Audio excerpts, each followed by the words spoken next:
자, 좋은 교사가 되려면 먼저 뭐가 돼야 될 것 같아요? 우리 채팅창에 한번 올려보실까요? 좋은 교사가 되려면 먼저 좋은 뭐가 돼야 될까요? 모범이 돼야 된다. 감사드려요. 오늘 제가 중간중간 퀴즈를 낼 텐데 퀴즈 맞추신 분에게는 제 책을 사인해서 보내드릴 거거든요. 그러니까 열심히 참여하시면 됩니다. 지금 우리 권일환 선생님이 갑자기 이제 방기정 선생님 눈이 동그래지고 있어요, 지금. 예. 김진혁 선생님이 학생, 좋은 사람, 예, 인간. 우리 최민희 선생님 아주 대단하네. 인간이 돼야 된다. 맞아요. 인간이 되면 다 되죠. 예. 저는 개인적으로 좋은 교사가 되려면 좋은 학생이 돼야 된다. 이런 생각을 가져요. 오늘 여러분들은 여기다 교육 담당자시고 또 강사분들이시니까 자칫 들어오셔서 이제 심판자가 될지도 몰라요. 그러니까 심판자가 아니고 여러분이 학습자가 되셔서 오늘 뭔가 특히 여기 지금 제 강의를 몇 번 들으신 분들이 계신데 이분들은 저 양반은 맨날 똑같은 얘기 한다 그럴지도 모릅니다. 그래서 다시 한번 좀 리마인드 하시고 또 교육 담당자분들도 좀 새로운 걸 한번 좀 배워보겠다 이런 생각을 좀 가지셨으면 좋겠고 또 지난번 설명회 오셨다가 오늘 또 오신 분도 계시더라고요. 그래서 일부는 이제 중복이 되는 거죠. 첫 교시 다시 한번 리마인드 한다 이런 생각을 가지고 들어주셨으면 좋겠습니다. 우리 이준희 선생님께서 처음이라서 더 열심히 듣겠습니다. 아주 지금 책을 받으실 강력한 후보에 올라가고 계십니다. 지금 열심히 들어주실 걸로 기대합니다. 감사합니다. 우리 권인아 선생님도 욕심을 내고 있어요. 저도요. 네. 아까 우리 염재명 선생님께서 비즈니스 캐릭터 이 프로그램을 IBLP의 한국 파트너다 그랬는데 우리나라에서 유일하게 비즈니스 성품을 강의하는 게 이 윈인 긍정 변화 컨설팅이고요. 저는 이제 마스터 교수로 활동하는데 처음에 이거를 우리 여기 성품 연구소장 그다음에 지금 한국 희망센터의 강성용 박사 대표이신데요. 이거를 갖고 와서 하자 그러는데 저 성품에 대해서 되게 소극적이었던 사람입니다. 그래서 이게 기업에서 과연 먹힐까? 그런데 그 뒤에 우리 이승철 대표님들이 이렇게 합류하고 그러면서 여기 이게 된다. 그 믿음이라는 성품이 있어요. 꾸준하게 하면 과정이 보이지 않더라도 언젠가는 좋은 결과가 올 것이다. 그렇게 하다 보니까 이제 기업에서도 비즈니스 성품이 정말 비즈니스 성공에 중요하다.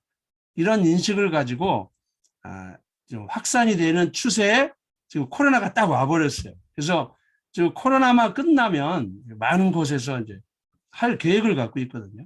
그래서 지금 여기에 강의 나가실 강사분이 좀 필요해요. 그래서 지금 윈윈에서 비즈니스 성품 개발 트레이너 과정을 계속하고 있거든요. 그래서 오늘 여기 오신 분 중에도 이게 관심 있다 그러면 과정에 하셔서 함께 기업체 강의도 나갈 수 있고 그런 기회로 활용하는 시간 됐으면 좋겠습니다. 최근에 광주에서 이게 붕괴 사고 났잖아요. 이거 보고 여러분 어떤 느낌 드셨어요? 우리 황필수 선생님 한번 음성으로 얘기해 봅시다. 이게 이거 딱 보고 어떤 느낌 드셨나요? 저는 또 시작이구나라는 생각이 좀 들었고요. 예. 또 시작이라는 내용은 가장 기본에 대해서 자기가 충실하지 못했던 것들에 대한 문제가 터졌구나라는 생각도 들었었고, 또 저는 요즘에 이제 답다라는 생각을 많이 해보거든요. 그러니까 그 자리에 자기 위치에 답지 못한 모습들의 결과물이 아닌가 이런 생각 좀 가져보게 됐습니다. 지금 우리 황필수 선생님은 거의 저하고 짜고 치는 것처럼 말씀을 너무나 잘해 주셨어요. 예, 감사드리고 여기 우리 권인아 선생님은 위기 관리가 제대로 안 된다 이렇게 올리셨고 그다음에 우리 방기정 선생님은 작은 소홀함 이렇게 얘기했어요. 맞죠? 이 작은 것들을 방치했더니 어느 날 커졌다는 거죠. 그런데 이런 일이 계속해서 반복된다는 거예요. 작년에도 여전히 산재 사고로 죽는 사람이 이렇게 나오고 있다는 거예요. 그래서 이런 거 할 때마다 뭐가 나오죠? 대책을 세우시오. 그 대책을 갖고 오는 게 뭐냐면 규제예요. 아이러니하게 규제 혁파를 주장하는 사람들이 규제를 주문하고 있는 꼴이 되는 거죠. 자, 그러면 좀 달라져야 되잖아요. 근데 실제로 보니까 오히려 처벌 위주 이런 법을 만들 때마다 실질적으로 안전사고가 더 늘었다는 거예요. 그러니까 규율과 규제가 이런 것들을 근본적으로 해결하지 못한다는 거죠. 그래서 이런 문제에 대한 모든 원인이 어디에서 오느냐?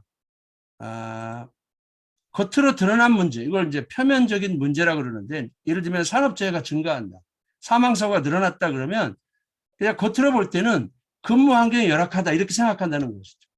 근데 이거를 더 깊이 들어가서 심층적으로 근본적인 원인을 찾아 들어가면 이게 경각심이라는 이런 성품의 부족과 관련이 있다는 거예요. 경각심이라는 게 바르게 대처할 수 있도록 주변 상황을 의식하는 건데, 이게 모든 구성원들한테 내면화되어 있어야 된다는 것이죠. 그런데 문제가 터질 때마다 그냥 일시적으로 대응적인 요법을 한다는 거예요.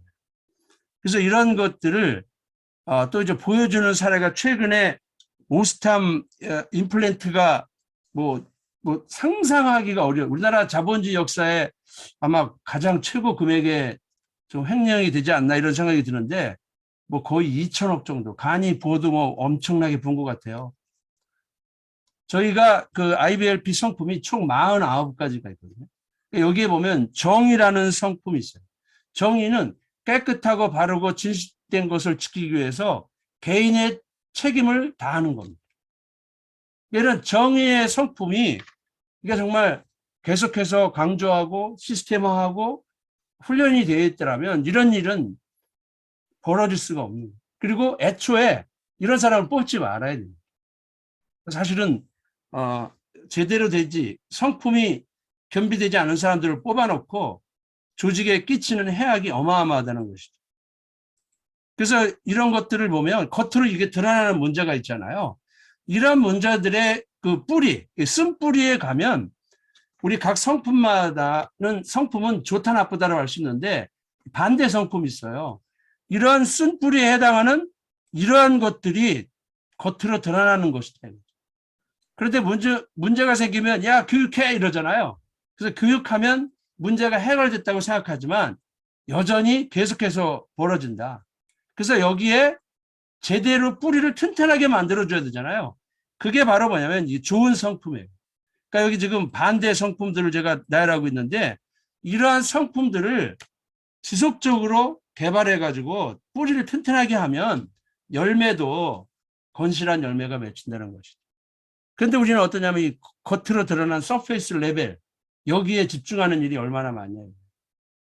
혹시 여기 제약회사에서 오신 분 계세요? 지난번에 일동제약 강의하면서 제가 뭐라 그러냐면, 이 겉으로 드러나는 처방만 하는 건 뭐 약약 처방이고요, 뿌리는 한방 처방, 그래도 제가 얼마나 지혜가 없는 사람입니까? 그렇죠? 우리 이승철 대표가 그 전에 거기 부사장님이, 제가 이제 강의 프레젠테이션을 하러 갔는데 그냥 뒤에서 깜짝 놀랐을 거예요. 그래도 잘 들으셨는지 도입을 하셔서 아주 열심히 하고 또 앞으로도 계속할 계획을 갖고 있습니다.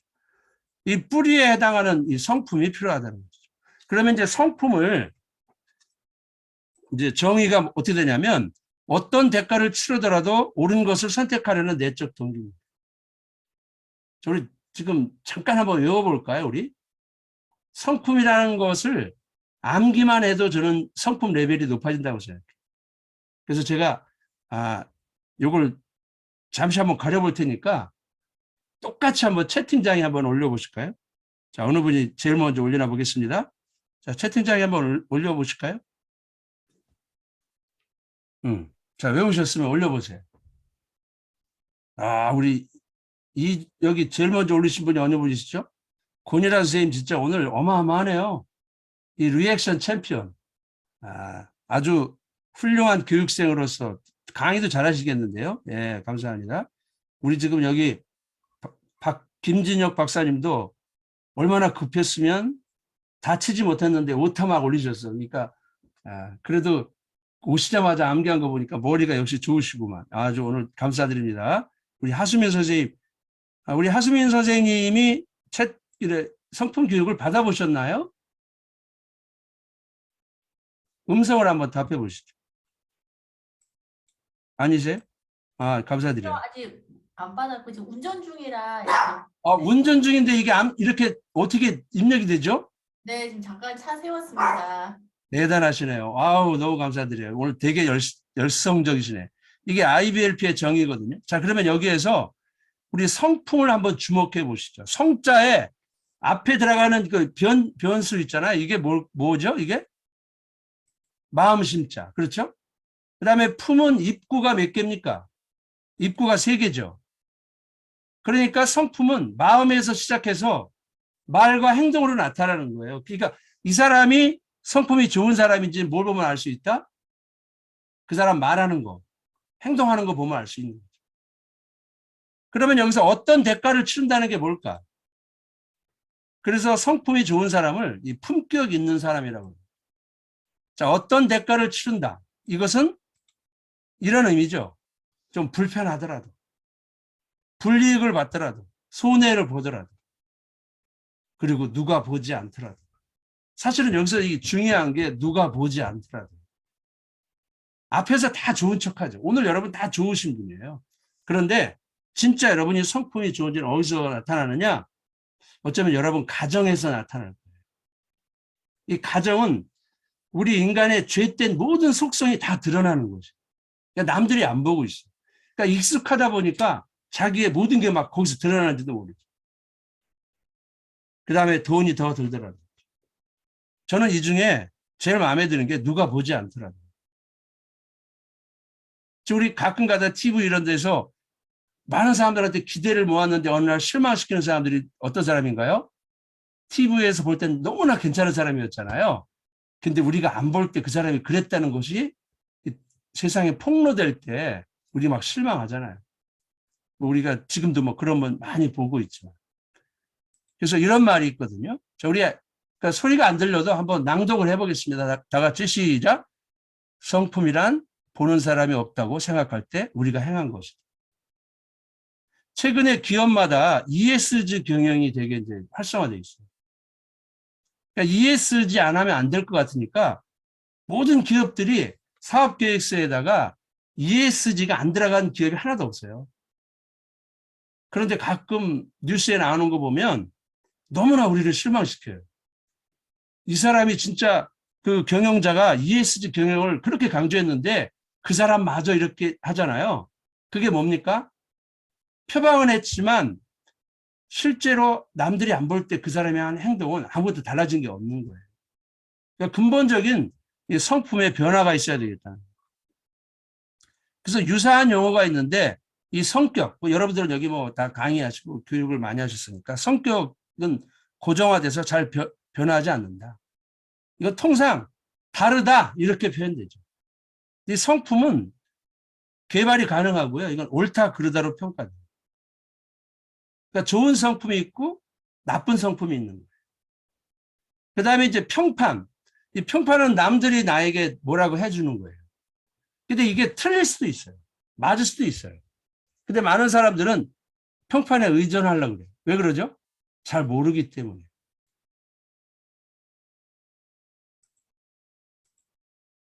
존 우든이라는 분이 이런 얘기를 했는데 평판보다는 성품에 관심을 가져라. 성품이야말로 바로 당신의 진정한 모습이기 때문이다.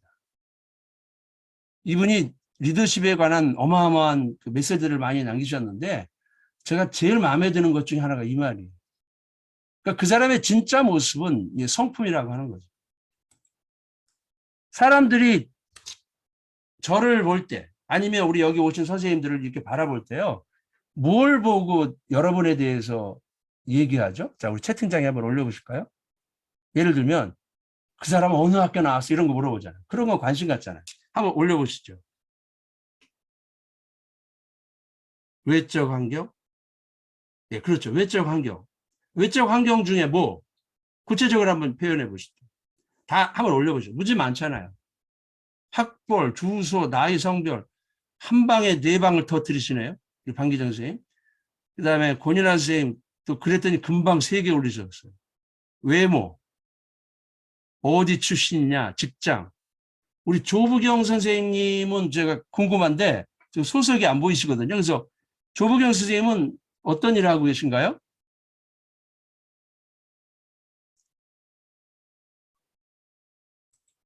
운전 중이신가요? 예. 업무 능력. 아, 우리 이한민 선생님은 업무 능력을 보셨네요. 자, 그래요. 우리들이 보는 게 다 비슷할 것 같아요. 자, 이런 거 보겠죠? 예. 그런데 이거를 여러분에게서 이걸 다 빼고 나면 여러분 뭐가 남을까요? 요즘에 보면 시집 잘 갔다 그래요. 그러면 대부분이 시집 잘 갔다는 얘기가 뭘 보고 시집 잘 갔다는 거죠? 재산. 예. 우리 권연아 선생님은 거의 저하고 지금 짜고 치는 것처럼 오늘 리액션을 잘 해주셔서 너무 감사드려요. 돈. 아, 진짜 여기 보니까 돈이네, 진짜. 배경, 돈. 맞아요. 그냥 우리는 그 시집 잘 갔다는 게 아무것도 없어요. 돈 보면.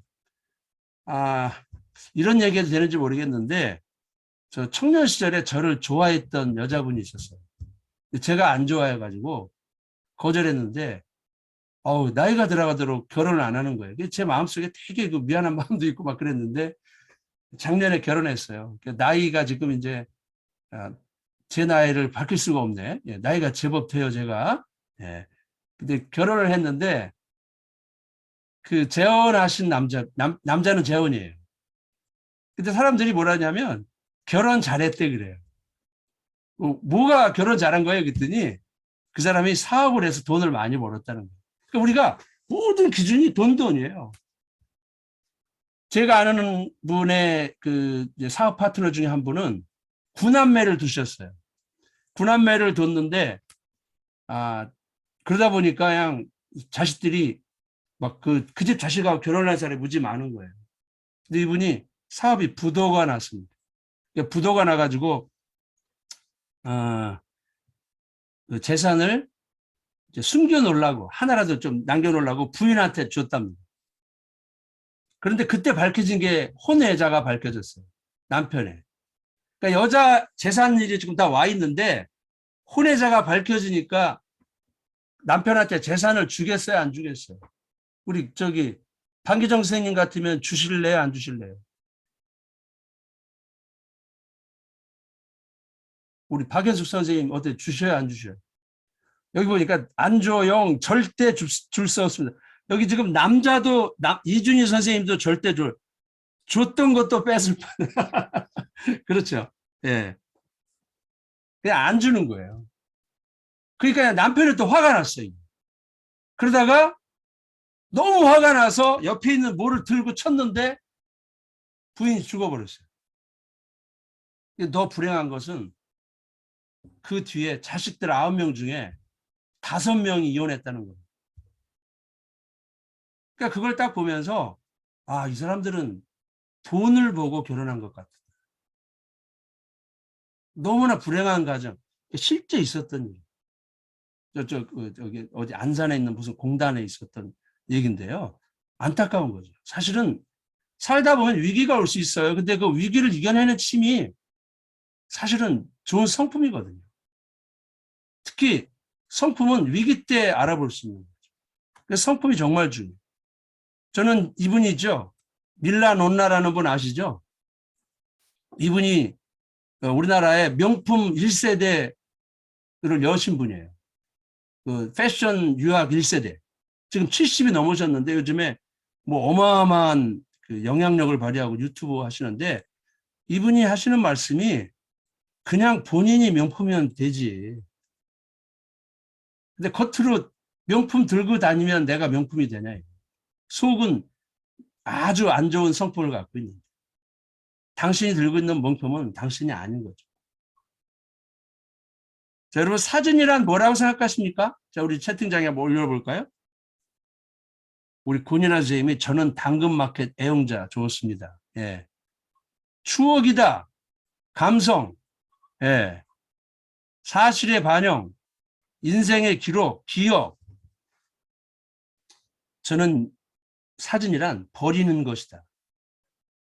여러분 사진 작가는요. 500장을 찍어도 다 버려요. 그리고 딱 하나 고르죠.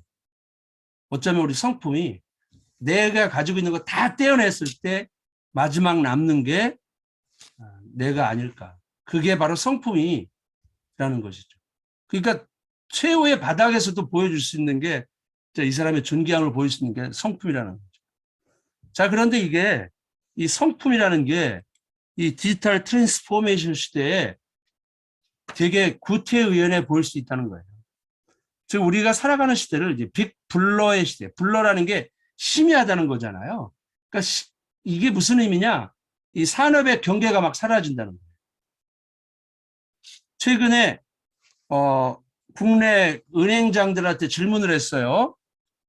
지금 앞으로 은행에서 제일 신경 쓰이는 경쟁자가 누굽니까? 그랬대요. 한번 올려보실래요? 카뱅 아니었습니다. 카카오뱅크가 아니에요. 지금 여러분들은 고정관념이 은행이니까 은행을 떠올리는 거예요. 와우, 이용환 선생님, 정은하 선생님, 스타벅스예요. 스타벅스. CU, 예, 스타벅스를 찍었대요. 이유가 뭘까요? 지금 스타벅스의 그 미리 구매해 놓은 거였죠. 선불 카드인가요? 이게 지금 꽤 몇 달 전에 1,800억.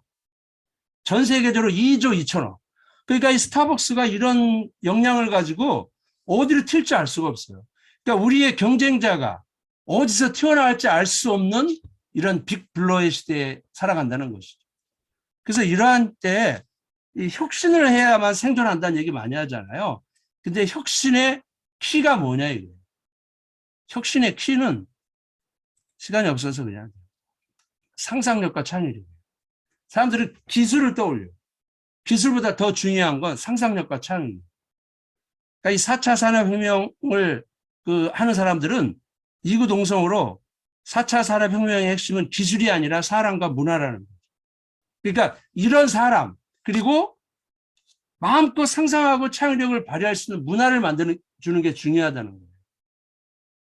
그래서 우리가 이제 글로벌 인재 이런 얘기 많이 하는데요. 참고로 제임스 마치라는 분, 이분은 진짜 어마어마한 분인데 정치과학자이면서 사회학자이면서 또 경영사상가이고 그러니까 뭐 어마어마한 학자. 이분이 지금도 생존하신데 연세가 엄청 많으세요. 거의 100세 다 돼 가시는 것 같은데 이분이 71년도 논문 제목이 Technology of Foolishness.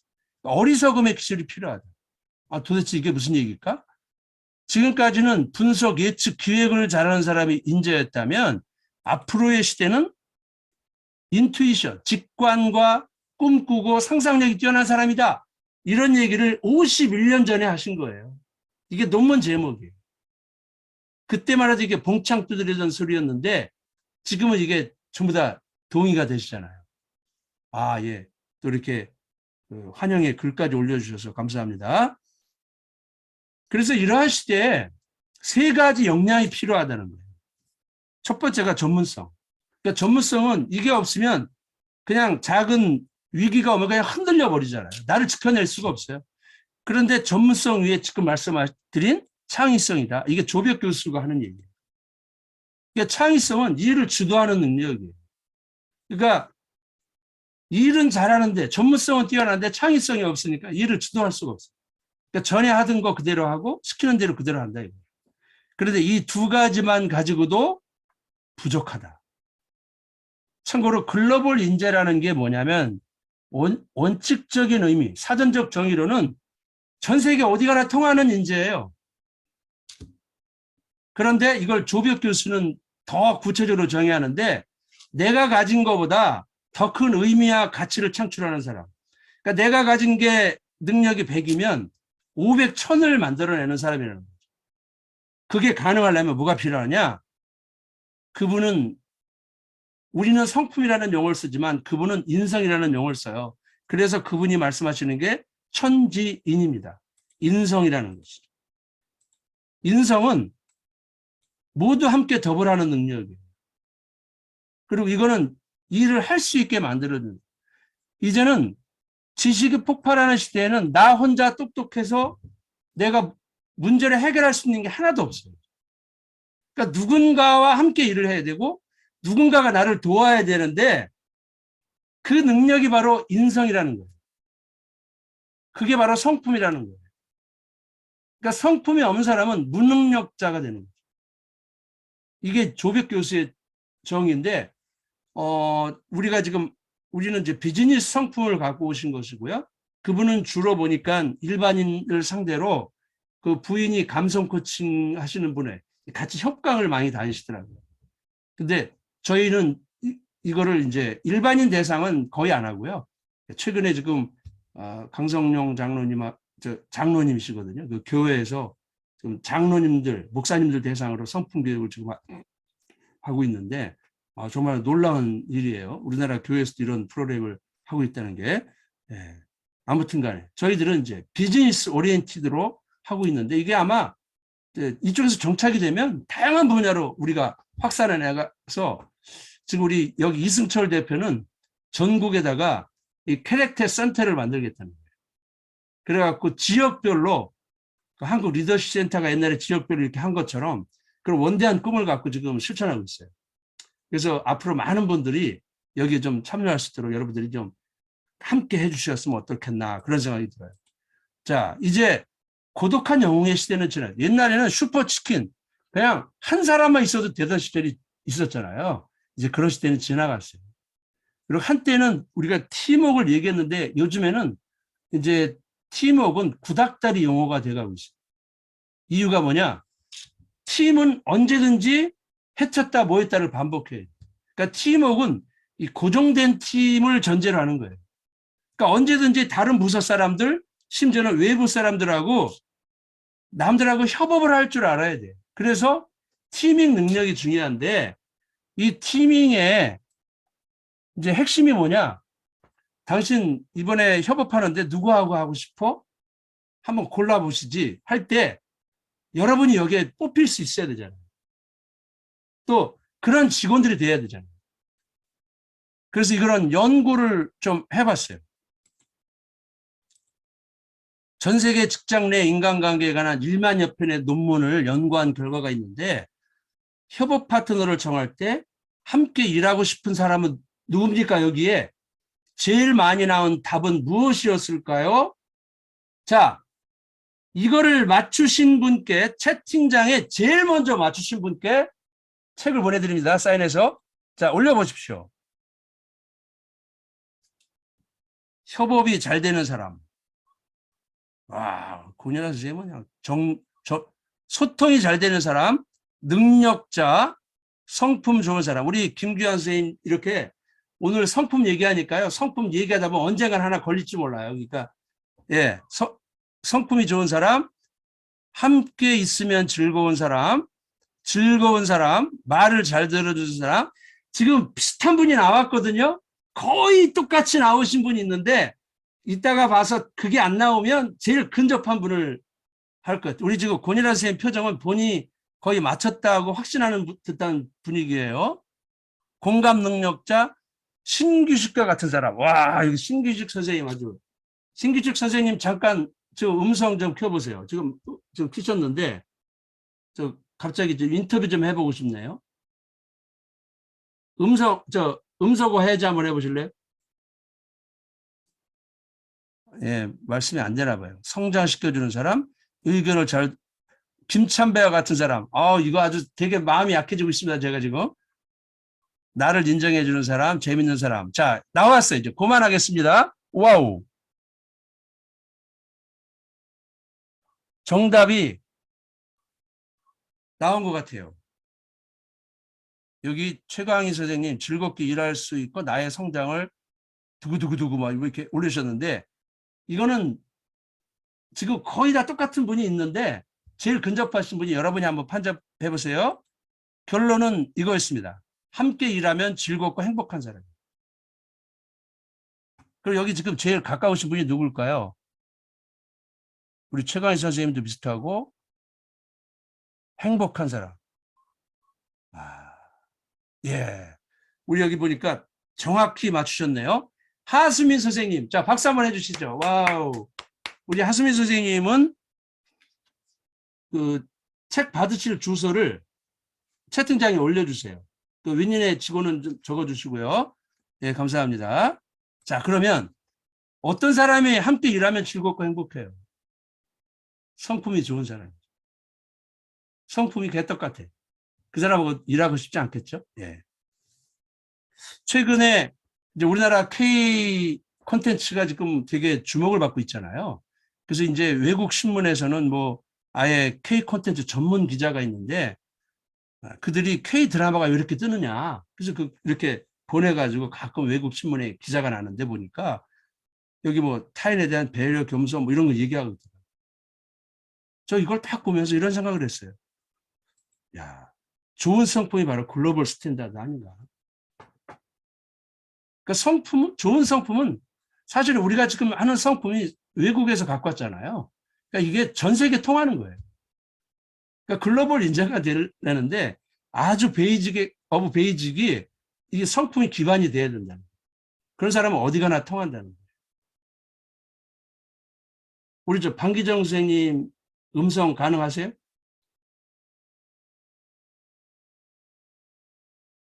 네. 예. 본인이 그렇게 외국을 많이 다니셨잖아요. 네. 제가 이렇게 하는 말에 대해서 어때 좀 공감이 되십니까? 적극 공감합니다. 안 그래도 정말 전 세계 그러니까 3년 정도 지금 미국에 이제 있다 왔는데 만나시는 분들이 이제 큰 그 지도를 펴놓고요. 이제 어디서 왔는지 이렇게 점을 찍어서 보통 그 친구들을 만날 때 얘기들을 하거든요.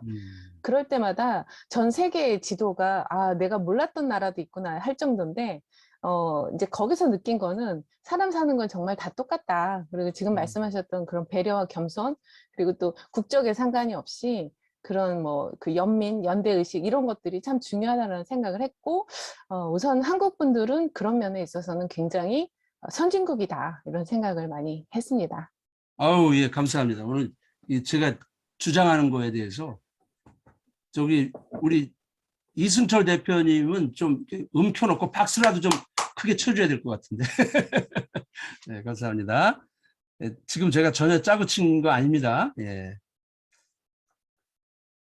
레이 달리오가 그 프린시플스라는 책, 이분이 그 세계 최고의 헤지펀드 설립자이고 회장이신데, 제가 이 책이 엄청 두꺼워요. 책도 비싼데 이거 저는 사지 말라 그래요. 사면 거의 다 안 읽기 때문입니다. 저는 개인적으로 되게 도움이 많이 된 책인데, 여기 보면 이런 말이 있어요. 훌륭한 조직에는 훌륭한 사람과 훌륭한 문화가 있다. 뻔한 얘기잖아요. 이걸 파고 들어가 보면 이분이 말씀하시는 훌륭한 사람이 뭐냐면 능력과 성품에서이죠. 제 얘기가 아니고 이분 얘기입니다. 훌륭한 문화는 뭐냐면 의견 충돌이 표면화되는 거예요.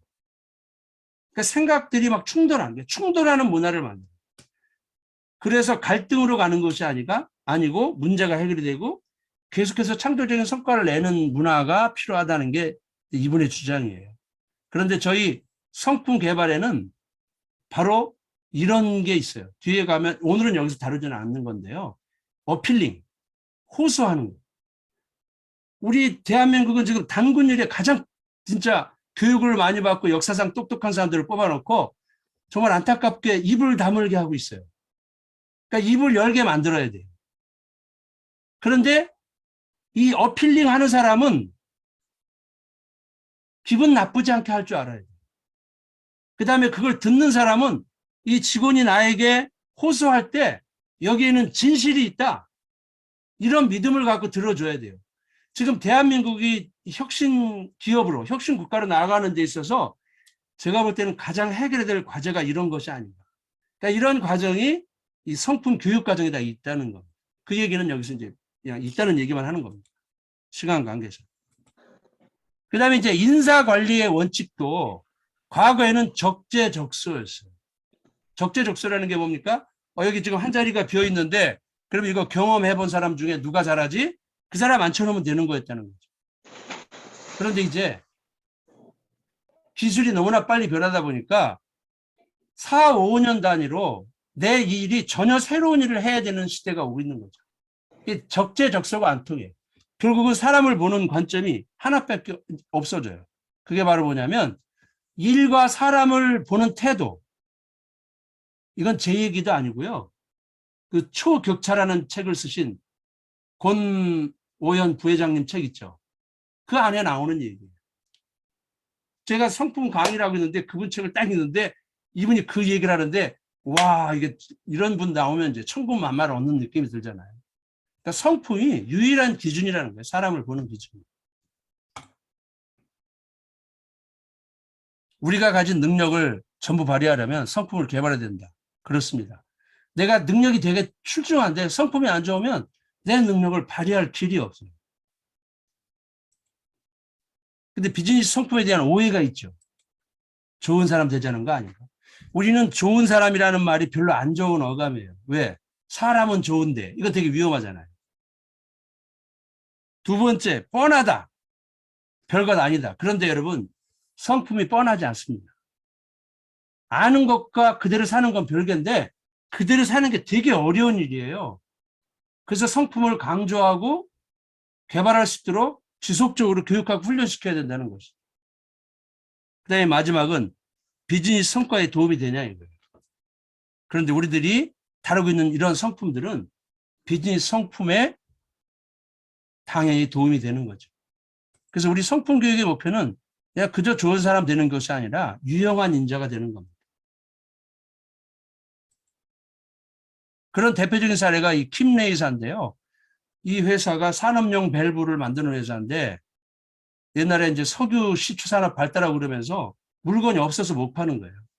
근데 회사가 막 고속 성장하면서 회사는 썩은 사과들이 가득한 그런 사과 상자처럼 돼버렸어요. 어느 날 보니까 직원들의 일탈 행동이 나와서 경고문이 막 부착하는데 여기 보니까 마약하는 직원도 있고 근무 시간에 또 땡땡이 피다가 화장실에서 걸려 그래서 변기에 앉지 말라 이런 이제 경고문도 등장하죠.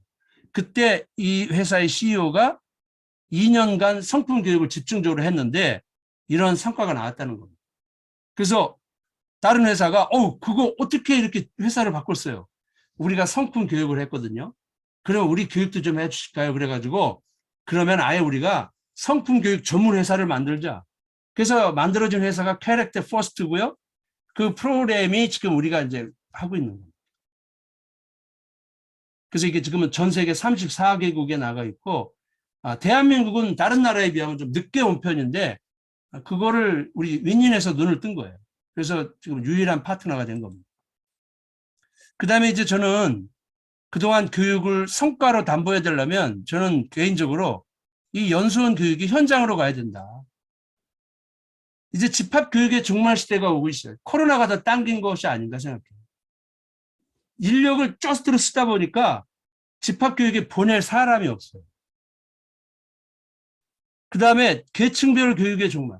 저는 개인적으로 대한민국의 기업교육의 최대 고정관념이 계층별 교육을 해야 된다는 고정관념이에요. 세대 간에 소통하라 그러면서 팀장은 팀장끼리 모으고 또 뭐 대리는 대리끼리 모아서 교육을 여전히 그 형태로 하고 있어요. 자, 팀장 교육이라는 게 뭔가요? 지금까지 당신들 성공한 팀장들 보니까 이렇게 하는 거였거든. 당신도 그렇게 해. 이게 지금 통하냐고요, 앞으로. 그런데 우리는 여전히 계층별 교육. 그러니까 팀장들 모아놓으면 뭐라 그래요? 요즘 것들은 이렇게 말하고 또 요즘 것들을 모아놓으면 뭐라 그럴까요? 옛날 것들은 그러고 있다는 거죠. 근데 우리 성품 교육은 이걸 다 허물었어요. 그래갖고 임원하고 말단 직원하고 같이 섞여서 하는 거예요. 그랬더니 그냥 저절로 나오는 결과가 세대 간 소통이에요. 그러니까 세대 간 참고로 우리나라는 지금 세대 소통에 대한 지금 한동안 책과 강의가 어마어마하게 저도 뭐 강의하죠. 제가 볼 때는 과잉 경향이 있어요. 마치 요즘 들어온 사람은 우주에서 온 것 같은 취급을 해버려요. 저는 그런 현실이 뭐랄까 좀 별로 바람직해 보이지 않는다고 봐요. 이렇게 모아서 하니까 저절로 소통이 돼. 그래서 우리 강성룡 박사가 이제 개발한 모델이 랩 모델인데 성품 개발해야 되겠다 인식하고 적용하고 칭찬해주고 그래서 이게 습관이 되고 문화가 되도록 만들어주는 게 성품 교육입니다. 그래서 우리는 성품 교육을 베이직 과정을 하고요. 현장에서 항상 하게 만드는 게 우리의 목표예요. 이미 그렇게 시작했더니 엄청난 효과가 나오는 거예요. 그러니까 그 교육생들이 입으로 진짜 이게 진짜 교육이네 이런 얘기를 한다는 것이죠. 지금 저는 조직 활성화에 대한 그 딜레마인데 저는 안타까운 게 대부분 기업들이 공장 직원들을 조직 활성화 교육이라는 이름으로 교육을 많이 하는데요. 저는 직원들을 좀 무시하는 경향이 있지 않나.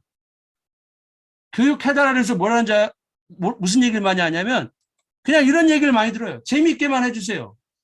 왜 현장 직원들은 재밌게만 하는 대상인가? 그들에게는 유익하게 깨달음을 줄 수 있는 교육은 아닌 건가? 이런 생각이 드는 거예요. 그냥 재밌게만 해주면 막 찍어주나 보죠. 이렇게 만족도.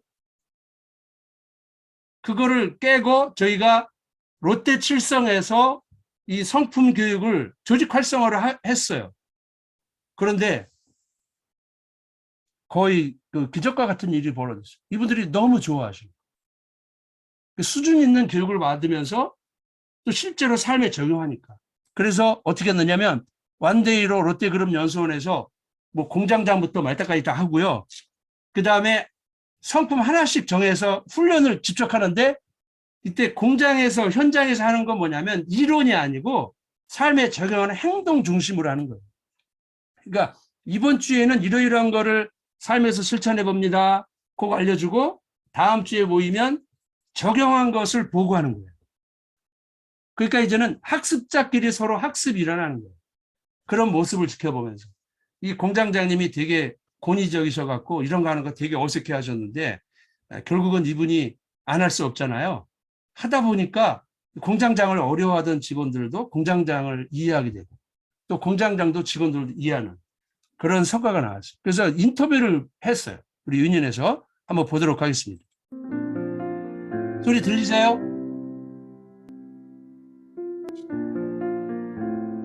경청과 존중 문화가 정착되면서 현장과 유틸리티 간, 개인 상호 간 협업도 좋아지고 후배 존중 문화를 위한 프로그램도 자체 운영하는 등 공장 전체적으로 상승 분위기가 형성되었고 가동률도 개선되었습니다. 특히 2019년도 입사한 신입사원 퇴사율도 낮아져 정착률이 90%에 이르게 된 점이 고무적입니다. 네, 일회성 교육이 아닌 내 개인적인 삶과 회사에서의 삶에서 긍정적 시너지를 일으키는 교육이라고 생각됩니다. 공장장으로부터 아래로 신입사원까지 함께 참여하다 보니 담당 간 서로 소통하고 경청하며 존중하게 되었습니다. 서로에 대한 이해력도 높아지게 되어 공장 화합에 큰 도움이 된 것 같습니다. 네, 한 직원이 와이프가 외국분이신데 존중 성품 훈련 시에 상대방의 선호를 파악하라는 실천을 하였습니다. 와이프에게 뭘 하고 싶은지를 물었더니 네일 아트를 하고 싶다고 하여서 학원 등록을 시켜주었다고 하는데요. 존중 훈련이 끝나는 주에 그 직원이 와이프 또 우리 집에 꿈이 생겼다고 하여서 2, 3년 후에 와이프가 네일 아트 자격증을 따서 샵을 오픈해달라고 했다면서 우리 와이프는 우울증 증세도 있었는데 그것도 다 해결되었다면서 눈시울을 적시는 일이 있었습니다. 네, 저뿐만 아니라 많은 가이드분들께서 처음에 우리가 가이드 역할을 어떻게 할 수 있을까라는 의문을 가지고 있었습니다. 3개월 동안 함께 훈련하면서 가이드 교육까지 받고 실제 해보니 가능하다는 사실에 놀랐고 스스로 자신이 이러한 잠재 능력도 있었구나 하며 자존감이 높아짐을 느낄 수 있었다고 하였습니다. 빨리 코로나가 종식되어서 성품 훈련이 자체적으로라도 지속되었으면 좋겠습니다. 이왕 똑같이 일하는 것, 서로 간에 즐겁고 또 명랑하게 즐겁게 일하는 그런 회사가 된다라고 하면은 종업원의 기쁨이고 또 회사의 기쁨이라고 이렇게 생각을 합니다. 이 과정은 저희 공장에서만 먼저 진행을 했는데 모든 회사 전체적으로 진행이 되면은 회사 전체의 조직 문화에도 굉장히 큰 도움이 될 거라고 이렇게 생각을 합니다. 이런 과정들이 좀 지속적으로 진행이 됐으면 참 좋겠습니다. 그 어느 때보다 상호 존중과 협력이 필요한 시대가 아닙니까? 그래서 서로 존중하고 협력하는 조직 문화를 만들면 출근하고 싶은 일터가 되고 출근이 즐거우면 자연히 즐겁게 일하게 될 것이고 그러면 생산성도 올라가고 불량률은 떨어지게 되겠죠. 그래서 함께 즐겁게 일하고 생산성도 올라가는 선순환 구조를 만들면 좋겠다고 생각을 했고 그래서 임직원이 함께하는 행복한 동행 과정을 계획하게 되었습니다. 어떤 내용으로 구성이 되었고 또 어떻게 진행이 되는지 또 과연 효과는 있는지 궁금했습니다. 그래서 제가 비즈니스 성품 트레이너 자격 과정에 입과하여 검증을 했습니다. 그 과정을 수료하고 본교육에 대한 확신을 가지게 되었고요. 그래서 생산부문 조직 활성화 과정으로 도입하고자 하였습니다. 우선 부유공장에서 공장장님과 지원팀 직원들을 대상으로 비즈니스 성품 기본 과정과 경청 성품 나눔 과정을 1개월간 파일럿 운영을 하였습니다. 그리고 공장 내 역량 및 성품이 우수한 5명을 선발하여서 비즈니스 성품 트레이너 자격 과정에 이수하게 하였고, 작년 3월부터 생산부문 전 직원을 대상으로 진행하려고 모든 준비를 마쳤으나 2월 하순에 코로나가 터져서 안타깝게 진행하지 못하고 내년 3월로 연기된 상황입니다. 공장장님과 직원들이 경청 성품 나눈 시간을 함께한 1개월이 그간 20년여간 함께한 시간보다도 오히려 서로를 더 많이 알게 되었고 이해하는 시간이 되었으며, 무엇보다도 교육이 그 삶의 일부분으로 체화되어 가는 것이 좋았다면서 빨리 전 직원이 함께 진행했으면 좋겠다는 소감을 밝혔습니다. 제가 직접 개별 성품 나눔 과정을 함께 하면서 향후 조직 문화, 조직 활성화, 리더십 등의 교육에서 계층별 교육이 더 이상 필요할까? 또한 세대를 구분짓는 소통 교육 과정이 옳은 것일까? 등 여러 생각을 해보니 성품 나눔 과정으로 조직 문화, 소통, 리더십 등 다양한 분야의 문제를 해결할 수 있겠다 싶고요. 이러한 변화를 이루기 위해서는 일회성이 아니라 현장에서 지속, 반복 진행되는 것이 바람직하다는 생각이 듭니다. 네. 아주 이분은 그 성품에 아주 챔피언 되셔가지고 거의 뭐 홍보대사 역할, 이거 뭘 그냥 가서 카메라 대고 한번 그 윈윈해서 가는데 한번 촬영 좀 해주셔 그랬더니 스스로 이렇게 준비한 말씀, 아마 속에서 우러나오는 말씀을 하신 것 같습니다. 요즘에 만약에 사장님이 직원들 주인의식 부족한 것 같은데 교육 좀 해야 되겠어, 이런 얘기 가끔 들을 때 있잖아요. 그러니까 저도 주인의식 이런 거 갖고 뭐 강의해 본 적도 있지만, 그럼 어떻게 해야 될까? 그럴 때 저희가 지금 이 49가지 성품이 있거든요. 이걸 갖고 이제 성품 믹스라는 거예요. 그러면 기업에서 계층별 교육, 또 회사 인재상이 있어요. 그 인재상을 어떻게 구현해야 되지? 그래서 모 그룹에서는 이 얘기를 딱 듣자마자 힌트를 얻었어요. 아, 이걸로 세팅을 해야 되겠다. 보니까 다 해결이 되는 거예요. 인재상, 그 다음에 뭐 계층별 교육까지도 이렇게 계층별 교육을 계속 유지할 생각을 갖고 있으면서 이걸로 다 세팅을 하려고 이렇게 하고 있더라고요. 이게 믹스의 효과. 저는 개인적으로 우리 성품 전체를 보면 뭐 관계의 성품, 또 업무의 성품, 이렇게 균형을 또 맞출 수도 있다. 그래서 어떤 형태의 그 교육 니즈에도 다 대응할 수 있는 게 성품 교육이 아닌가 이렇게 생각합니다. 그래서 여기까지 성품에 대한 얘기를 드렸고요. 지금 아까 시작할 때 좀 지체가 있어가지고 제가 질의응답이 원래 20분 잡혀 있는데 그 시간을 좀 줄이고 오늘 이제 두 번째 성품에 대한 얘기를 좀 하도록 하겠습니다. 사실은 비즈니스 성품이 좋은 거는 다 머리로 알았는데 이걸 기업에서 도입하기에는 대단히 어려워하는 데가 많아요. 또 예를 들면 현장 훈련도 하면 좋겠지만 그걸 그 경영진 설득해야 되고 막 그러는데, 그러다가 제가 존중의 눈을 뜨는 계기가 있었어요. 이번에 저하고 강성룡 박사님, 그다음에 이승철 대표 이렇게 공조를 했는데 그 계기가 모 그룹의 H 그룹입니다. 참고로 요즘에는 그 어떤 기업에 강의 갈 때는요, 서약서를 받는 기업이 있는데 자기 회사에서 강의했다는 얘기도 하지 말라는 데도 있더라고요. 그러니까 자기 회사에서 이런 프로그램을 했다는 얘기도 비밀이어야 돼. 이 서약서를 받더라고요. 그래서 어쩌면 우리 강사들이 조심해야 될 건데, 어느 회사에서 뭐 이렇게 토론한 결과물을 보여주고 이런 거 있잖아요. 그것까지도 쓸 수 없다는 서약을 다 하게 하더라고요. 그래서 해줬어야죠. 저도 그럴 수도 있겠다. 그래갖고 제가 실명을 이제 안 밝히기로 했어요. 예치그룹이에요. 현대산업개발은 아닙니다. 예. 거기에서 강의 요청이 들어왔어요. 우리 강성룡 박사님 통해서 강의가 들어왔는데 폴 마르시아노의 존중하라. 여기 보니까 그 앞에 이니셜을 따서 리스펙트를 이렇게 정의했더라고요. 이거를 강의해달라고 그래갖고 이걸 갖고 이제 교육과정을 개발한 거죠. 저는 강의 한 번 하면 끝나잖아요. 그 해로 끝날 줄 알았는데 그 다음에 또 강의해달라고. 그러니까 작년에 들었던 똑같은 팀장, 현장의 반장들인데 올해도 존중 리더십으로 또 강의를 해달라는 거예요. 그 작년에 한 걸 똑같이 할 수 없잖아요. 그래서 제가 좀 바꿔서 했어요.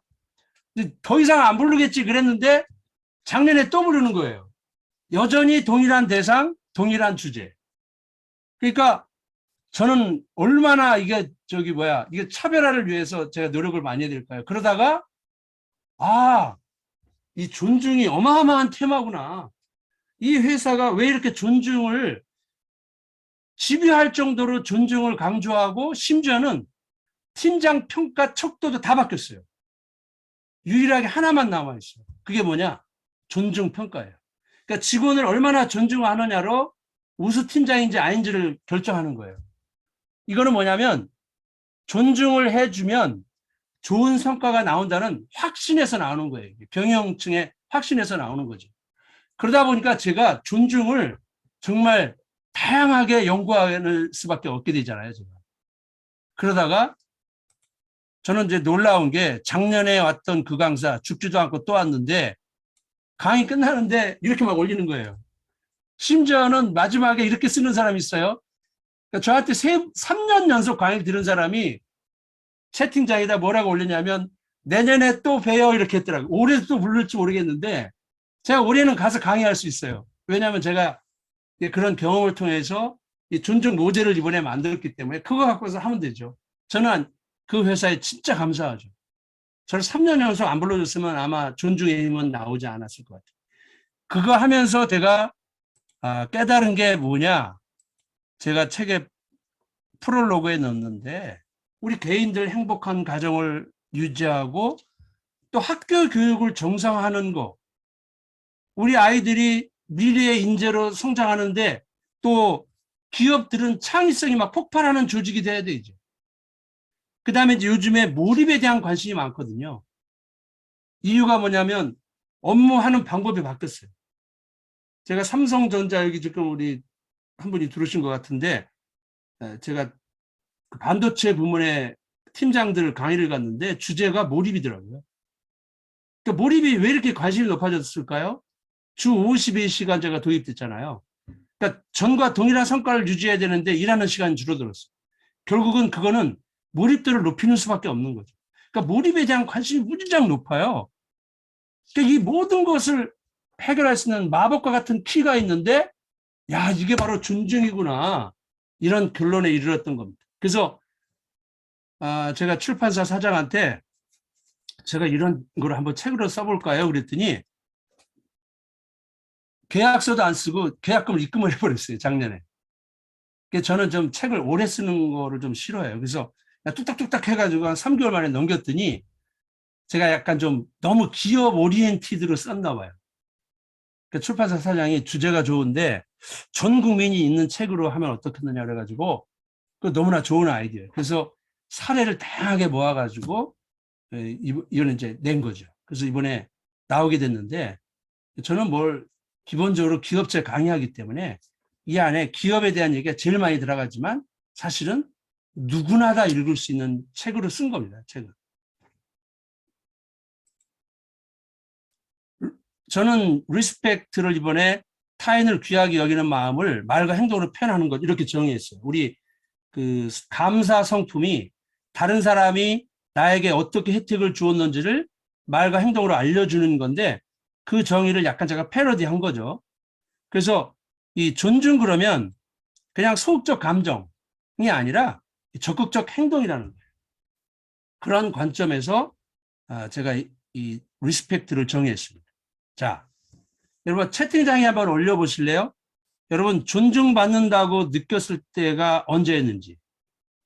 제가 어떤 회사에 갔더니 존중받는다고 느꼈을 때를 이제 다 적고 팀별로 이렇게 토론을 시켰는데 정말 감동적인 얘기가 나왔어요.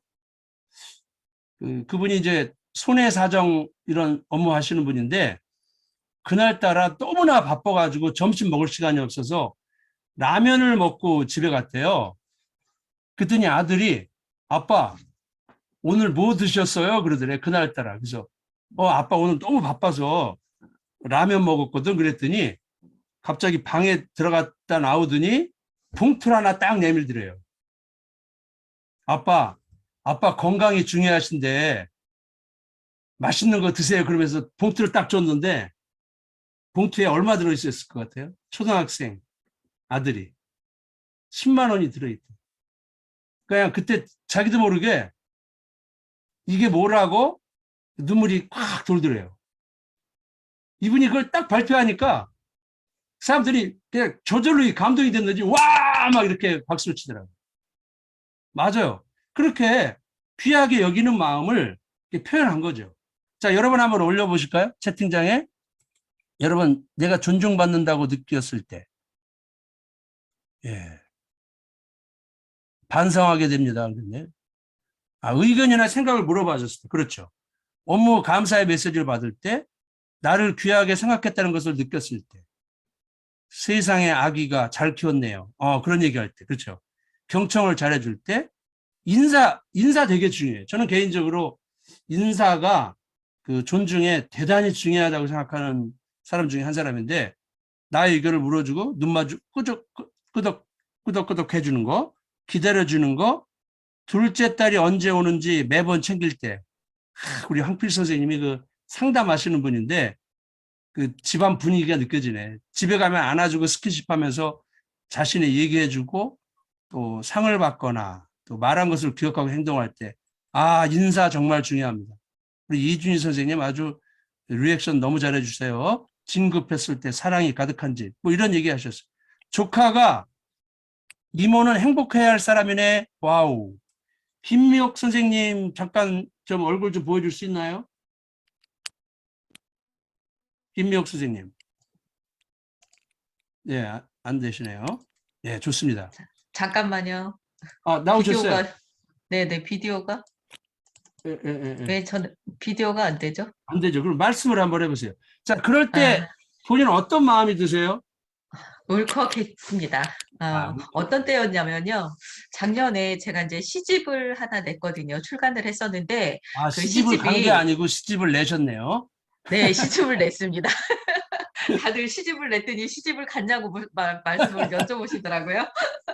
네, 시집 출간을 했었는데, 이제 그게 제가 40대 때 저를 총칭해서, 이제 시적으로 표현을 해서 이제 그 일상적인 일들을 이렇게 기록을 해서 5부작으로 놨었거든요.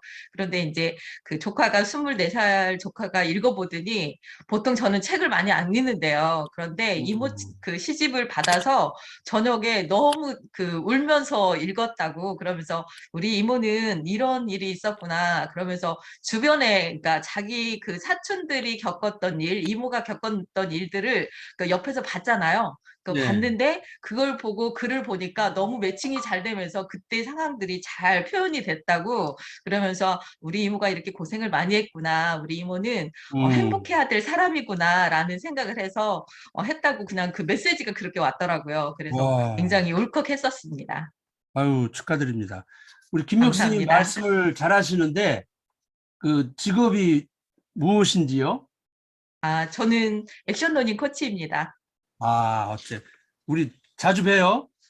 네, 자주 뵙겠습니다. 네, 이승철 대표님 자주 뵙겠다고 대답했으니까 잘 참고하시고. 네. 저는 옛날에 저도 직장 생활했는데 제가 존중받는다고 느꼈던 거, 저도 무슨 얘기를 할까 하다 떠올린 게 뭐냐면, 저는 개인적으로 대리 때 직장 생활의 전성기가 아니었나 이런 좀 생각을 갖는데요. 제가 뭐 인복이 있는지 모르겠는데 당신이 하고 싶은 대로 다 해 그러더라고요. 진짜 저는 대리 때 하고 싶은 걸 다 한 것 같아요. 저를 막 전적으로 믿어주는 그 상사분 있잖아요. 그러니까 제가 신나서 일하는 거예요. 제가 뭐 상사분한테 타치도 안 받고 진짜 마음껏 할 수 있도록 그렇게 해주니까 제가 막 열심히 기여해가지고 상사분이 되게 좋아하지 않았나 이런 생각이 들어요. 그래서 저를 되게 잘 해주셨는데 지금 생각해보면 너무나 감사한 일이죠. 이렇게 우리는 존중받는다고 할 때 막 말할 수 없는 일에 대한 몰입, 열정 이런 게 막 생긴다는 거죠. 그러니까 우리 일터도 이런 일터를 만들어야 된다. 존중이 필요한 이유가 뭘까? 제가 이번에 저 책을 너무 많이 썼어요. 썼더니 한 370페이지가 나와갖고 한 90페이지를 덜어내느라고 뺐는데 제가 하고 싶었던 것 중에 이 얘기가 있어요. 첫 번째는 소중한 것들을 지키기 위해서입니다. 참 열심히 고생해서 이뤄놨는데 남들은 함부로 대했다가 다 망가지고 다 잃어버려. 두 번째는 더 나은 미래를 위해서. 자, 예를 들면 요거 어느 기업인지 제가 말하지 않겠는데 자, 이니셜로 한번 얘기해봐. 어느 기업일 것 같아요?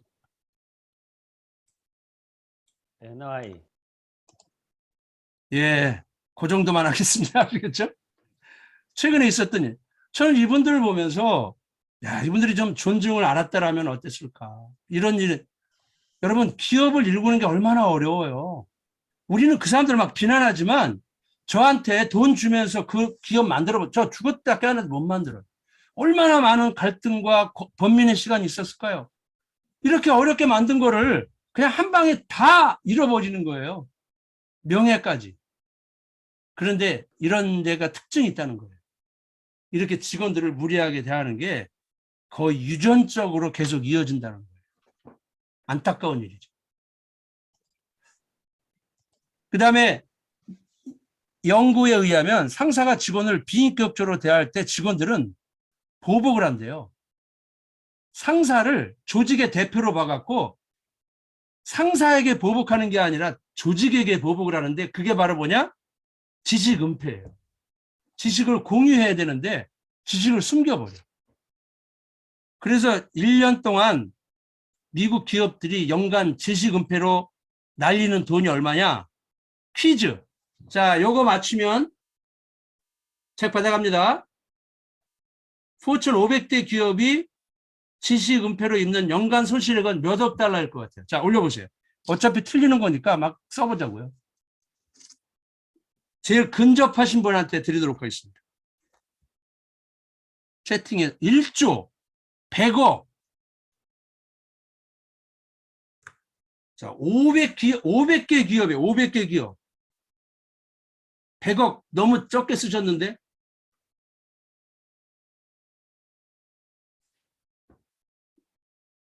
(500조) 와, 우리 정원아 선생님은 5천억, 1000억. 지금 비슷하게 안 나오고 있어요. 제법 많이 써야 돼. 제법 많이 써야 됩니다. 1조 갖고도 안 돼요. 1조보다 훨씬 더 커. 그러니까 제가 물어보는 거예요.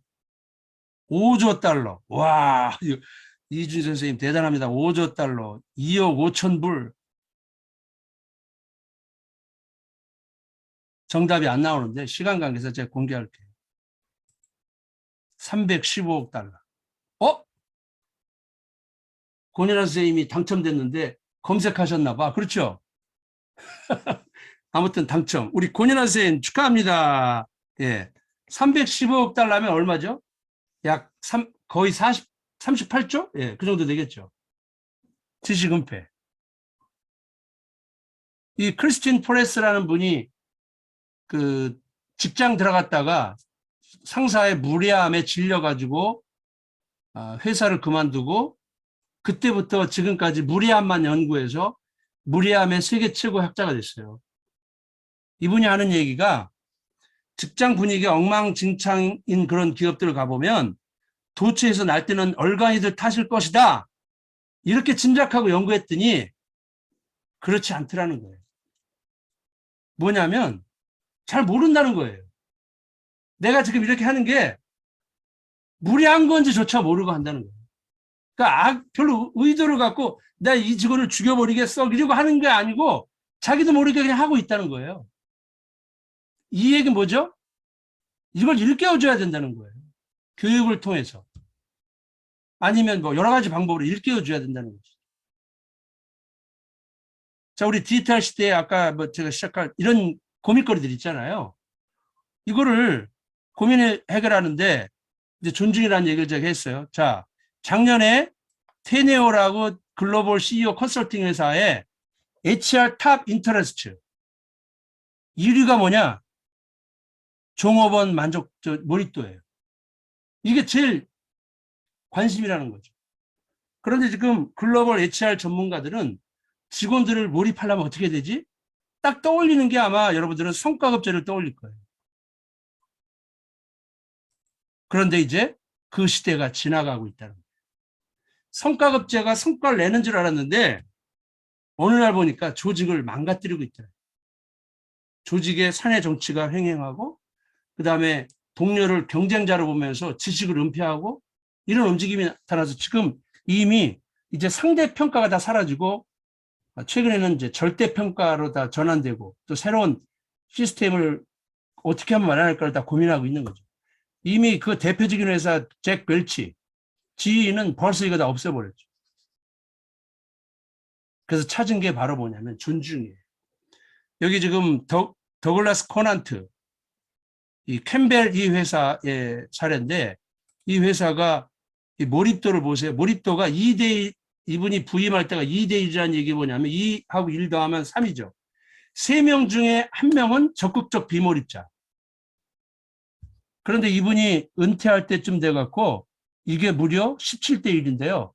17대1이면 세계 최고 몰입도입니다. 지금 세계 최고 수준도 거의 10을 넘기지 못한다는데 17대1까지 올라갔는데 그 비결이 바로 뭐냐면 이런 거였어요. 이분이 직원들한테 매일 편지를 10통에서 20통씩 자필로 편지를 썼대요. 그리고 그것도 외국에 있는 직원들까지. 어떻게 하냐면 전 세계에서 직원들 일 잘하는 사람들을 다 보고를 받고 편지 써서 보내주니까 그 편지를 받은 직원들이 어떨까요? 야, 저 멀리 본사에 계신 우리 회장님께서 나를 관심 갖고 봐주시네. 직원들이 막 열심히 일하기 시작한 거예요.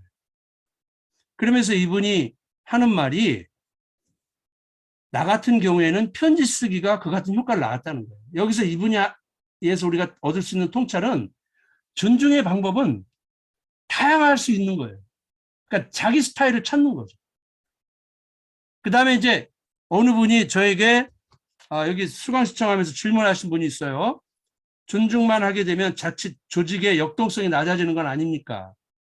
네페스 정성철 선생님께서 질문하셨는데 당연하죠. 존중만 하면 낮아지죠.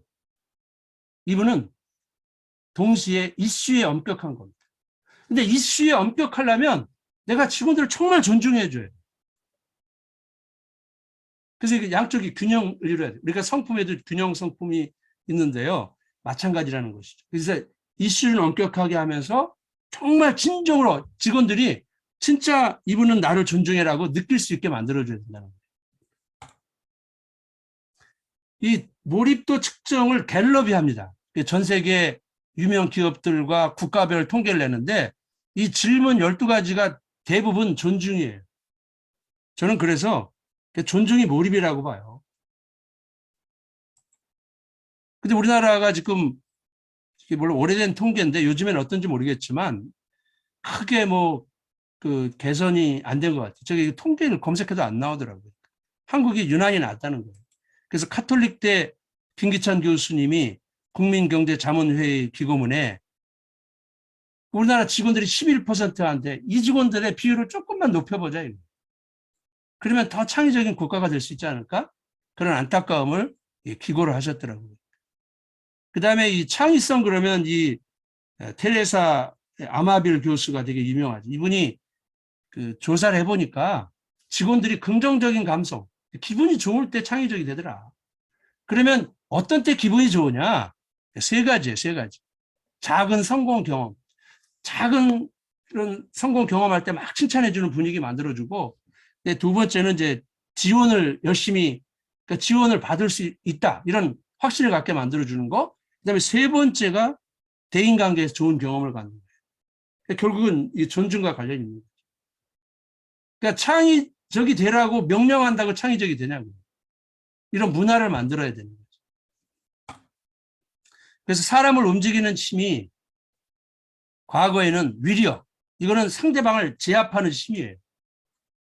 근데 이런 것들은 오래가지 못하죠. 지금 그런 걸 보고 있잖아요. 그래서 이제는 더 강한 힘이 있는데 그게 바로 존중이라고 하는 거예요. 그러니까 위력은 따르지 않으면 두려워서 따르는 거예요. 주로 차가운 리더들이 쓰는 방식이에요. 존중은 자발적으로 투정하게 만들어요. 그러니까 단기적으로 성과 내지만 장기적으로는 이 존중하는 문화를 만들어야 된다. 그래서 저는 이제 존중의 시대가 오고 있다.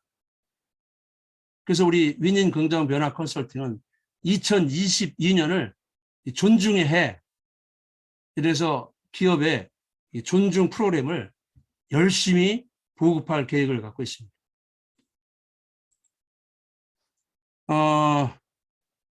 다보스 포럼에서 작년에 AI도 대체 불가능한 세 가지 분야가 환대, 관리, 창의성. 여기 이 중에 의문되는 게 관리죠. 근데 여기서 우리가 말하는 관리는 반복적이고 일상적인 게 아니에요. 이거는 이미 다 끝났어요. AI가 다 해. 다른 차원이에요.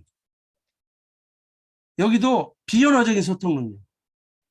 그러니까 언어적으로 서비스하고 이런 거는 이미 AI가 지금 다 하고 있죠. 저 은행에서 요즘에 전화 오더라고요. 외국에서 달러가 들어왔는데 맞습니까? AI가 다 해요. 음성 기반은. 근데 비언어적인 영역, 이거는 AI가 대체 못한다는 거예요. 그 다음에 관리도 이런 관리, 직원들을 성장시켜주는 그 관리, 그 다음에 마음 관리, 요즘에 마음에 상처받는 자들이 많잖아요. 이런 일이라는 거죠. 그 다음에 창의성은 집단지성을 어떻게 하면 발휘하게 할까? 또 아이디어를 실현하게 만들 어떻게 할 것인가? 이런 것들이 결국은 AI가 대체할 수가 없어요. 바로 존중의 영역이라고 하는 겁니다. 네. 그래서 이제는 HR이 휴먼 리소스가 아니라 이제는 휴먼 리스펙트. 아까 말한 H그룹 같은 데는 이미 휴먼 리스펙트로 바뀐 거예요. 그러니까 휴먼 리소스 매니지먼트가 아니라 이제는 휴먼 리스펙트 매니지먼트예요. 요즘에 글로벌 인류 기업일수록 직원 존중을 경쟁하고 있는 것 같습니다. 어떻게 하면 우리를 직원들을 더 존중해 줄까를 고민하고 있는 것 같아요. 직원 존중의 시대가 오고 있는 거죠. 그런 대표적인 데가 애플입니다. 우리 가끔 그럴 때 있죠. 카리스마 넘치는 CEO가 물러날 때 되면 다 걱정을 많이 합니다. 팀 쿡이 들어올 때 시장에서는 과연 스티브 잡스의 위협을 이어갈 수 있을까? 다 회의적이었죠. 그런데 무려 20배 이상 키운 사람이 팀 쿡이에요. 팀 쿡은 여러분이 이미 다 알려준 것처럼 직원들의 말을 정말 진정으로 경청하는 사람, 고객의 말을 진정으로 잘 경청하고 이 따뜻한 리더. 그래서 지금은 애플을 만든 건 잡스지만 애플을 키운 건 파라리 팀 쿡이다. 따뜻한 리더, 존중의 리더들이 기업들을 성장시키고 있다는 겁니다. 그런 대표적인 회사가 마이크로소프트사죠. 여기 2대 회장 스티브 발머, 이 사람은 천재예요. 하버드를 나오고 빌 게이츠의 친구이고. 근데 이 사람은 똑똑하다 보니까 직원들이 무능한 꼴을 못 봅니다. 그냥 다 잘라버렸어요. 그러니까 어때요? 임원들도 자기 같은 사람을 다 앉혀서 조직이 완전 차가워진 조직이 된 거예요. 그래서 세계 최고의 회사였는데 이게 그 프랑스의 마뉴 코르네라는 사람이 화가인데 그림을 마이크로소프트사의 직장 내 분위기를 서로 부문끼리 권총질하고 있는 거를 보여주고 있는 거예요. 그래서 14년을 MS의 암흑기로 말합니다. 그러니까 스티브 발머는 되게 불명예 퇴진을 한 거죠. 그때 신문에서 아마도 마이크로소프트사의 CEO로 지망할 사람이 없을 것이다 라고 했는데 전문 경영자, 카리스마 넘치는 사람이 와야 된다고 했는데 누가 뽑혔느냐면 사티아 나델라 현 인도 출신의 비명문대 출신, 어떻게 보면 비주류가 뽑힌 거예요. 그러고 나서 이분이 CEO가 되고 나서부터 우상향을 기록하면서 시가총액 1위를 탈환하죠. 현재 2위입니다. F라고 왔다 갔다 하더라고요. 그러니까 이제는 부서 분위기가 이렇게 바뀌었어요. 그 이유가 뭐냐? 이분은 따뜻한 리더예요. 직원들이 어떤 얘기를 해도 위험하지 않게 해줬어요. 다 들어줘요. 그러다 보니까 임원들도 다 바뀌기 시작했어요. 사티아 나델라 같은 사람은. 그래서 옛날에는 닌자였던 사람이 지금은 닌자가 아닌 거예요. 이거를 함께 양 회장을 경험한 한국 마이크로소프트사의 이소영 팀장이 이렇게 표현했더라고요. 제가 이분을 알게 된 건 라디오에서 이분을 인터뷰하더라고요. 그래서 이분의 책을 제가 사서 봤는데 책을 참 잘 썼더라고요. 한양대 영문과 출신이던데. CEO 한 명 바뀌었을 뿐인데 마이크로소프트와 같은 거대 기업이 변했다. 직원들이 하는 일은 전이나 지금이나 똑같은 일을 하고 있다는 거예요. 근데 직원들이 하는 업무에 대한 태도, 성과는 완전히 달라지고 있더라. 바로 존중의 리더로 바뀐 그 이유죠. 최근에 삼성전자의 경계연 사장이 임명되고 나서 저는 지금까지 살아가면서 제가 잘못 본지 모르겠는데요. CEO가 회사를 떠나면 대부분 어떠냐면 비난이 막 오게 돼. CEO라는 게 욕먹는 자리잖아요. 직원들을 막 쥐어짜는 느낌도 들고 막 그러잖아요. 그래서 뭐 이런다죠. 뭐 CEO가 하나 떠나면 블라인드 이런 데다가 우리 회사 폭탄을 글로 보내서 미안합니다. 뭐 이렇게 막 올라온대요. 그런데 정말 칭찬 일색이었어요. 여기 보세요. 성과급 덜 받아도 되니 사장님 안 가셨으면 좋겠다. 삼성 전기 직원들. 내 인생 최고의 사장님. 전 이거 있는데 이 전율이 느껴지더라고요. 삼성에 여기 제가 잘못 알고 있는지 모르겠지만 전에 모 부회장님 계실 때 부회장님하고 친한 분한테 제가 들은 얘기예요. 엄청 차갑게 하셨다 그러더라고요. 성과 중심으로. 그래서 이분이 뽑힌 이유가 뭔지를 뒷조사해 보니까 삼성전기에서 직원들하고 소통하고 삼성전자의 그 관련된 회사들이 진짜 그런지 모르겠는데 언론에 보니까 뭐 예를 들면 디스플레이, 전기 뭐 이런 데서는요 삼성 후자라 그런대요. 그러니까 왜냐면 삼성전자는 성과급 많이 받는데 우리 왜 이렇게 조금 주는 거예요. 그거 불만이 있나 봐요. 그래서 삼성 후자 이렇게 말한다. 근데 그런 얘기를 요즘 MZ 세대들이 솔직하게 묻는 거예요, 사장한테. 그러면 이분은 또 그거를 성실하게 답변해주고 본인이 하기로 한 것은 반드시 지켜줬다 그래요.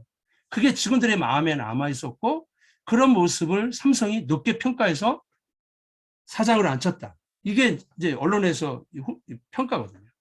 저는 이제 우리나라도 존중의 리더들이 뽑히는 시대가 오고 있지 않나. 그런 생각을 갖습니다. 요즘에 아까 이제 소통을 얘기하는데요. 노력을 많이 했어요. 근데 맥킨지 컨설팅하고 대한상공회에서 조사해 봤더니 소통하는 척은 했는데 저는 이 말이 참 와닿더라고요. 청바지 입은 꼰대가 득실된다. 이게 대한민국의 소통의 현주소가 아닌가 생각해요. 요즘에 세대 간 소통 관심이 많은데 전 개인적으로 세대 소통을 얘기하면서 꼰대 얘기 자꾸 하는 건 전 바람직하지 않다고 봐요. 꼰대라는 말을 없애면 소통이 된다고 보는 거죠. 이런 거 있죠. 뭐 화성에서 온 남자 뭐 그런 거 있잖아요. 그 책을 읽은 사람은 부인하고 소통이 안 되는 이유를 자기에게서 안 찾고요. 책을 읽어봤더니 여자하고 남자는 뇌가 다르다 이렇게 해버린다는 거죠. 그러니까 꼰대 그러면 진짜 다 꼰대라고 하라고 안 듣는 거예요. 꼰대라는 말이 뭘까? 그냥 아버지가 좋은 얘기 해주는 거 듣기 싫어서 안 들으려고 꼰대라는 이름 붙여놓고 안 듣는 것은 아닐까? 좀 그런 생각도 좀 해보고요. 그 다음에 요즘에 그 세대별 그 유형화돼서 막 특징들을 얘기하는데 이건 학문적으로는 되게 유용하지만 존중이라는 관점에서 보면 되게 조심스럽다. 왜? 요즘에 MZ세대는 어떻다는 말이 지금 내 앞에 있는 그 MZ세대하고 일치하냐고요. 존중은 지금 내 앞에 있는 그 사람의 감정을 존중해 주는 겁니다. 그 사람의 생각, 현재 모습 그대로 인정하고. 그래서 세대 간의 고정관념으로 갖는 건 되게 조심스럽다. 이분은 자기 경험으로 볼 때 세대에 대한 고정관념이야말로 가장 위험한 일이라는 얘기를 하고 있습니다. 결국은 뭐냐? 세대 간 소통의 키는 존중 아닐까요? 요즘 젊은이들 어쩌고저쩌고 얘기해요. 저 요즘에 결혼식장 갔는데 이분 아주 명문대 나오시고 외국 기업 사장 지내고 지금은 뭐 베트남 갔다 오고 그러는데 좀 연세는 이제 70 정도 돼요. 근데 막 요즘 애들 그러는데 전 그 말이 와닿질 않더라고요. 아마 제가 그 나이에 그 얘기 들었을 거예요, 저도. 요즘 젊은이들 싸가지 없다 그러잖아요. 싸가지 없다는 게 뭡니까? 기존 체제에 대해서 부정하고 그건 아니라고 말할 수 있는 걸 우리는 싸가지 없다 그러는데 지금 젊은이가 그런 얘기도 못 한다면 그 자기도 못 지키죠. 그런 사람이 회사를 어떻게 지킬까? 어떤 혁신을 만들어낼 수 있을까? 요즘 젊은이들은 단군일에 가장 많이 교육받았어요. 디지털로 무장되어 있고요. 언어도 무장되어 있어요. 그들을 활용해야 되죠. 또 윗사람이라고 그냥 꼰대라 그러고 안 들으면 될까요? 남의 말을 안 들으려고 하는 거 꼰대라고 한다면 젊은 사람들도 윗사람 말을 안 들으려고 하는 거 꼰대 아닌가? 서로 존중해야죠. 윗세대는 지혜가 있잖아요. 지혜가 저절로 생기냐고요. 일만 하면 지식만 생기지만 다양한 경험을 하면 지혜가 생기잖아요. 그 서로 이렇게 존중하고 배울 때 소통이 일어나지 않나. 그래서 저는 존중 없는 소통은 쉬우다 이렇게 생각합니다. 제가 아까 이렇게 정의를 했는데요. 김소연 시인의 산문집 나를 뺀 세상의 전부에 이런 말이 나오더라고요. 선물은 주거나 받는 것이라기보다는 되는 것이라고 말해보고 싶다. 선물이 되는 사람이 선물이 되는 말과 함께 선물이 되는 표정을 지으며 자그마하고 사소한 선물 하나를 건넸을 때 그것은 선물이 되는 시간이자 선물이 되는 사건입니다. 제가 이게 얼마나 와닿았는지 모르겠어요. 마침 제가 존중을 이렇게 정의하고 있는데. 그래서 존중도 마찬가지 같아요. 존중이 되는 사람이 하는 말이 먹혀 들어가는 거죠. 그러니까 존중이 되는 사건이 되고 시간이 되는 거죠. 그래서 그 선물이 되는 사람이 어떤 사람일까?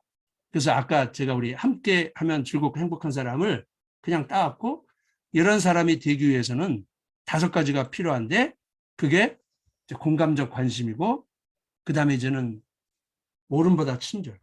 사람들은 옳은 말을 잘 안 들으려고 해요. 좋은 사람 말을 들어요. 우리 아들한테 제가 어렸을 때부터 들었던 얘기 중에 아빠는 참 옳은 말을 기분 나쁘게 하시네 이거예요. 제가 후회되는 거예요. 그 다음에 이제 관심. 제가 어느 회사에 그룹장 강의라는데 직원들 이름 아세요? 그랬더니 너무나 자연스럽게 이렇게 말하는 분이 있었어요. 저 잘 모르는데요. 그러더라고요. 그러면 직원들 얘기할 때 어떻게 얘기하지? 그 동그란 안경 쓴 친구 이렇게 얘기하고 있나요? 그러니까 직원에 대해서 알려고 노력하지 않는 거죠.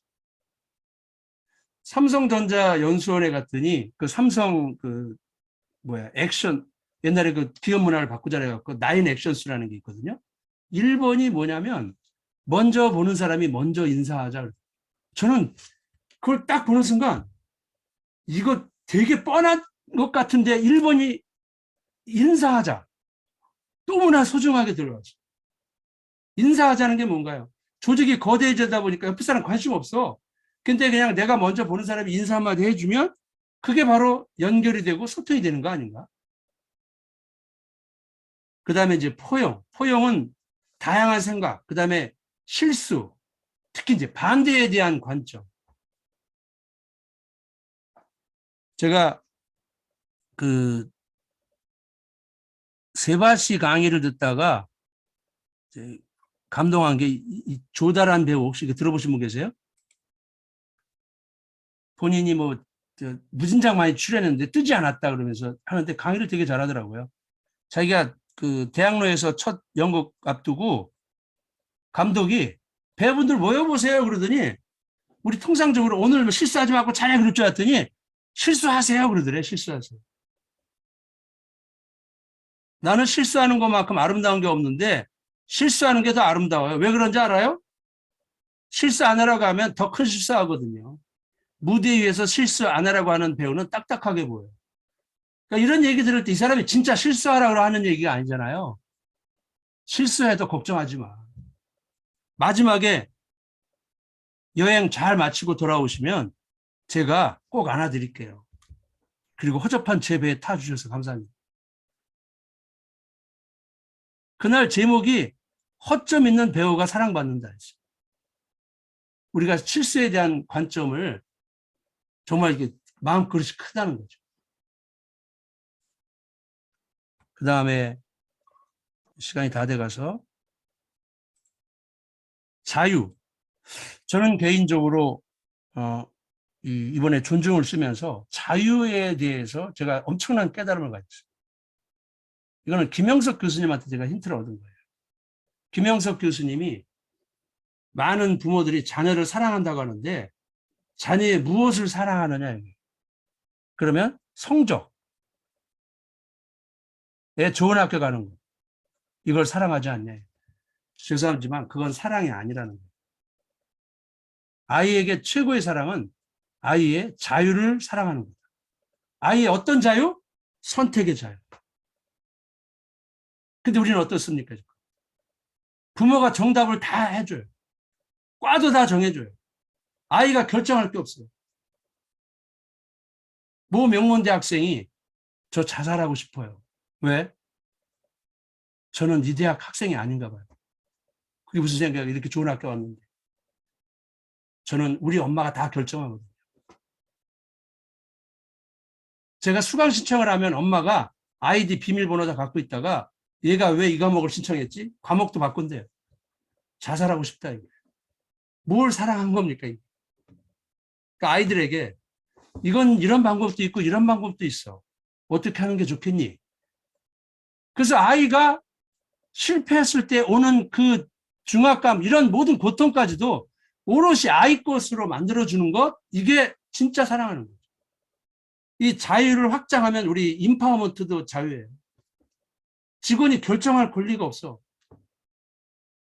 우리 가끔 가다가 주인의식 얘기하잖아요. 주인의식을 가지라고. 근데 내가 결정할 게 아무것도 없는데, 그런 자유가 없는데 어떻게 주인의식이 생깁니까? 제가 어느 회사에서 강의하다가 여러분 주인의식이 뭡니까? 여러분이 아는 대로 정의해보세요 그랬더니 한 분이 이러더라고요. 주인을 의식하는 겁니다 그래갖고 다 깔깔 웃었는데 이게 대한민국의 현 주소일지도 몰라요. 내가 자유가 없어. 업무의 주인이 아닌데. 그 다음에 마지막은 감정의 마스터가 돼요. 존중을 잘했어요. 근데 화 한 번 내면 다 무너져 버려 그냥. 그러니까 이 존중 문화 최대의 적이 바로 화라는 거죠.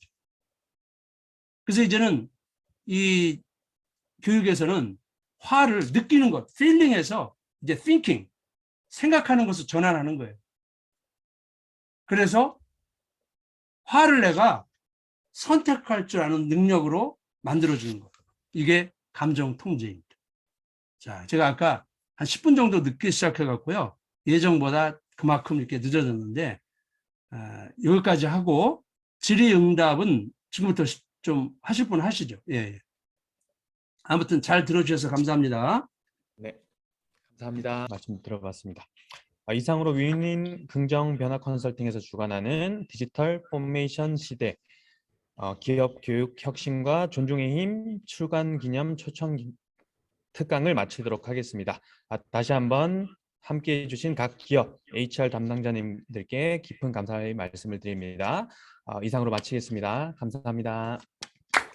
감사합니다. 잘 들었습니다. 감사합니다. 고생하셨습니다. 너무 감사합니다.